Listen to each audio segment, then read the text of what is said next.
You're not a voice, but you keep ringing in my ears. But if I heard you, but I won't. I'm spoken for, I fear. Everyone I've ever known is in between these walls. I'm sorry, secret siren, but I'm blocking out your call. I have had my adventure.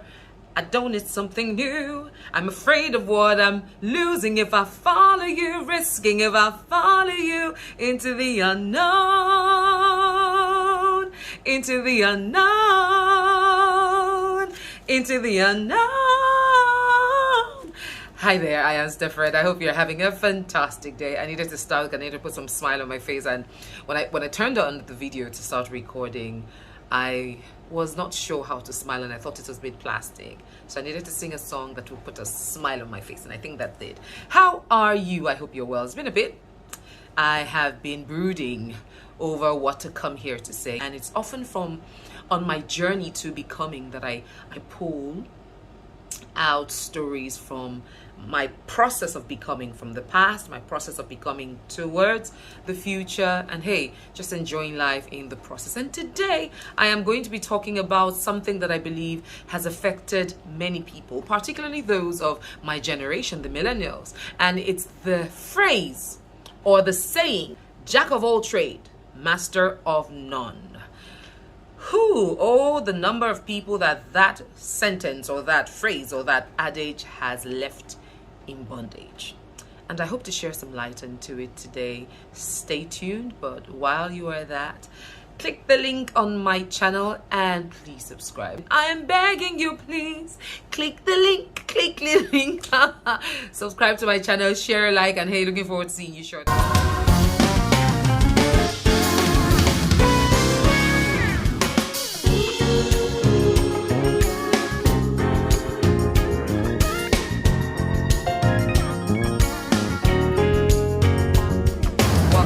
So, jack of all trade, master of none is a phrase that I often heard my mother say, and something I often heard people in her generation say, which is pretty much a generation of our parents who are the baby boomers. Yes, the baby boomers told the Gen X's and the millennials. Yes, my older ones are Gen X's. I happen to be a millennial, 80. And we were often told the jack of all trade is a master of none. So indirectly implying that we had to focus on one thing and give everything to that one thing. Now, it's interesting for people that have just one thing that they are skilled at doing, but for those of us who have several giftings, who can do so many things, we pretty much had to go under because we needed to fit into the idea that the jack of all trade is a master of none. And if we wanted to be a master of one, then we have to focus on just that one. So it left the likes of us. I've talked about the alter ego thing. Check on one of my videos where I talked about alter ego. Stepfred used to be an alter ego before I integrated it to be able to show up with the fullness of myself. Now, one of the things that I have committed myself to over the last quite recent few years is the search for meaning of my identity, the interpretations that I give to things, the things that happen to me. I recently found out this year that the full thing is actually a jack of all trade is a master of none, but is still far better than the master of one.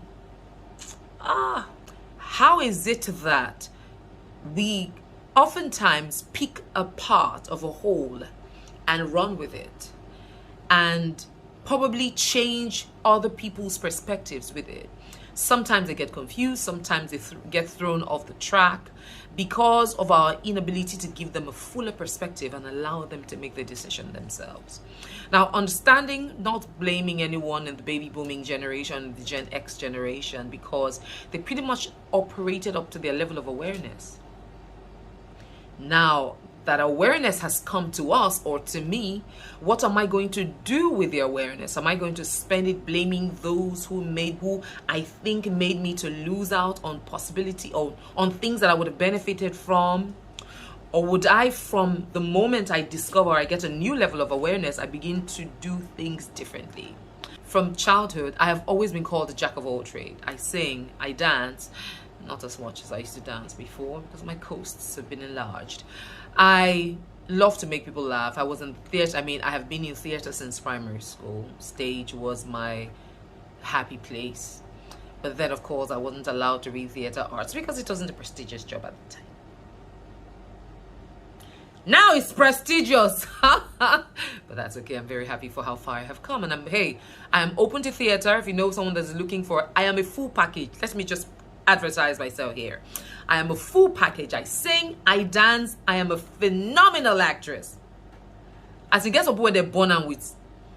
And then I got trained also at university because I was part of one drama team where we had people that used to come teach us stage. So I am, stage is my happy place, right? That's a advertisement. The reason I'm talking about this is because I realized that when we lack courage because we don't believe in the competence that we have.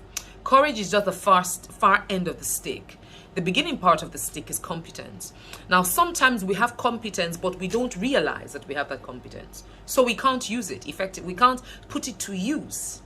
And you can only become confident of a competence that you have when you engage it. But how can you engage what you don't even know that you have? Now, competence could be a talent or a skill. A talent is something you are born with. So when you're engaging with it, okay. But when you progressively engage it, it turns into a skill. You improve it.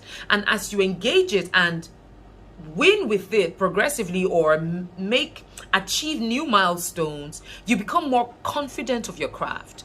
As you're more confident of it or confident with it, you're now able to show up with it unashamed, courageously, and then you're pretty much bringing out your character. Back in the day, being a professional job was doctor, lawyer, accountant. Those were professional jobs. Every other thing was NFA job, no future ambition, or it was just there. So when it came to light that there was something in the entertainment industry and musicians were making it and actors and actresses were going global and footballers that used to be considered NFA, no future ambitioners, began to make it, those people who were either forced or coerced to become lawyers or to become doctors, but who were actually jacks of many trades like I was or like I am, are now in the professional, the supposed original professional job. They are there, but their hidden talent is still drawing, or rather their buried talent is still drawing at them and tugging at them. But because their competence had not been given space to shine, it is still cowering and doesn't have the confidence to show up courageously. So there's so many people that are doing things. Yes, it's paying the bills, it's putting food on the table, but it's not the drive. It doesn't give drive. It doesn't give motivation. It doesn't put them in a place of joy, contentment, satisfaction. And I'll use myself for example. I talked about in the previous video how Stepfred used to be an alter ego because the professional, the HR, human resources professional, certified globally and locally, had to be seen as a serious somebody, had to be seen as serious, had to be seen as committed to the job, had to be seen as having the leadership capacity, because it's considered that people that are happy or excited or pretty much show up in the front with a lot of laughter and all of that do not have leadership capacities. I actually had a boss that told me that once. So to prove to those that had that mindset that I had the capacity to lead, I shut my engine room. And my engine room was the singing and the dancing and the laughing, the cheerful Stephanie. And when I shut her down, I was operating on auto run in an area that didn't give me satisfaction. So when I go to work and I'm frustrated by someone, I lash out, or I'm just frustrated at the way things are, I'm not able to bring the fullness of myself to the table. And so I get frustrated. I was operating with dead battery that needed to be charged with the other trades. The singing is my happy place. I could sing about anything. My son always tells me, "Mommy, you make a song out of everything." I said, life can be hard. Why make it harder? Just sing. I sing about anything. Someone crosses the road and I go, "There's a man crossing the road." And I just sing about it. Well, Peculiar, yes, but that's what makes me genius. What makes you genius? And the ability to stand in your place of genius. I understand there's the pressure to want to fit in, but in the middle of trying to fit in, don't lose yourself. It's interesting how we lose ourselves because we're trying to fit into what we know is pressure. And then the people actually even putting those pressure are under pressure. But everybody just pressuring themselves like that. How do we even go on that way? Well, if it works for some people, I guess it does. But it's important that we all come to that place to ask ourselves every time to find out, am I engaging myself from a place, from the fullness of who I am, from my genius? It is not everyone that has the capacity to operate with multiple gifts. Some people can't do with more than one. Some can do two. Some can do three. Some can do 5, 6, and 7 if you have the capacity to do it. Sometimes you may have to pick one over another. Let that one thrive first and then pick the other one and bring it in. But if you know that you're in a place where you feel like you are losing out on something because you're not able to express yourself, let it go, let it go. Throw the limits out of the door. Oh, for goodness sakes, come on. Release yourself and get into environments that encourage that part of you. Associate with friends who encourage that part of you, who recognize your gift and who celebrate it, not those who try to press it down, right? And give it time. Allow yourself to breathe, allow yourself to be, and allow yourself and recognize, quite importantly, that you are genius. And your genius doesn't have to be any other person's genius. Your genius just has to be yours. And for your genius to be, you have to let it be. Because there are many geniuses that are in the grave. There are many geniuses that never saw the light of day. And it's quite important that you bring the fullness of that self.